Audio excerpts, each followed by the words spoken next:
Bonjour et bienvenue dans le flash d'information. En cette période de carême chrétien, la première dame Dominique Ouattara vient d'offrir à la communauté chrétienne nationale d'importantes quantités de vivres en prélude à la célébration de la fête de Pâques. Le don est composé entre autres de riz, d'huile et de pâtes alimentaires pour un coût global de 130 millions de francs CFA. Mahama Traoré nous en donnera les détails dans le 13h.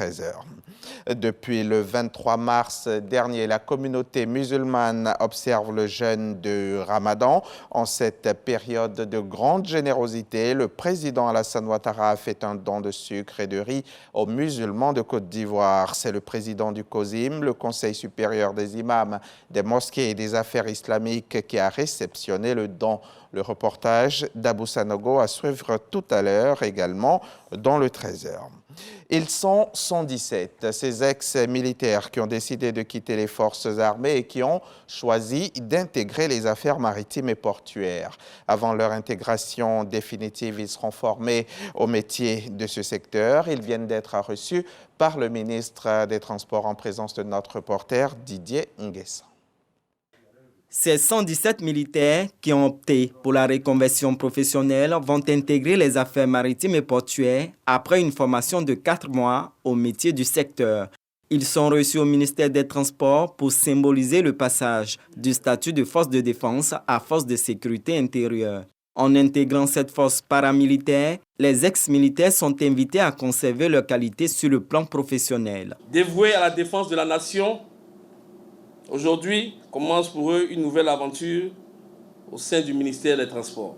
L'État de Côte d'Ivoire vous fait confiance. C'est votre exemplarité dans vos différents ministères d'affectation qui garantira la réussite et la pérennité du processus de reconversion. Faites donc preuve de responsabilité.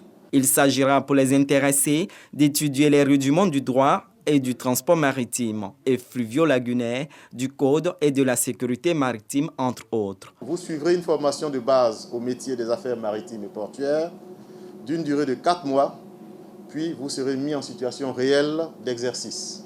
Vous devez garder à l'esprit votre sens du devoir bien accompli. C'est votre détermination et votre savoir-faire avec dextérité qui faciliteront votre intégration effective. Ces nouveaux membres des affaires maritimes et portuaires font partie des 305 ex-militaires qui composent le 5e contingent assorti des effectifs militaires.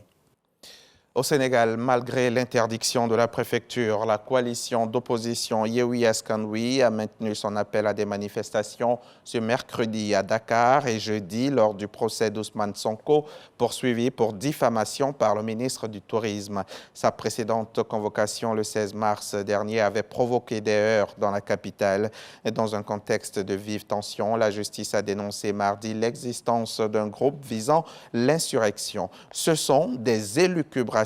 Selon Ousmane Sonko, la Fédération internationale des droits de l'homme exprime sa vive préoccupation face à l'intensification de la répression contre des membres de l'opposition politique et des journalistes. La société civile burkinabé s'inquiète, elle, de possibles cas d'enrôlement forcé de VDP, les volontaires de défense pour la patrie, depuis la disparition le 22 mars dernier de Boukari Ouedraogo, président du mouvement L'Appel de Kaya.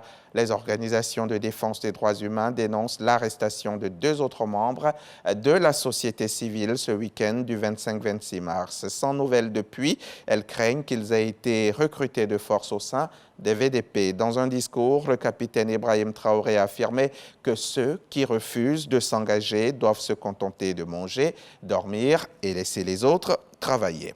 Arrivé lundi à la tête du Parti national écossais, Humza Yousaf a été élu hier Premier ministre de l'Écosse par le Parlement d'Édimbourg.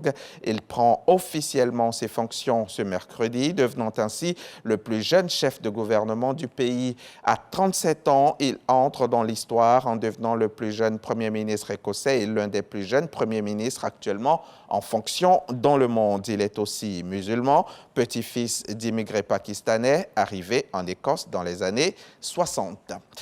Fin de ce flash, merci de l'avoir suivi. On se retrouve à 13h pour développer tout ça.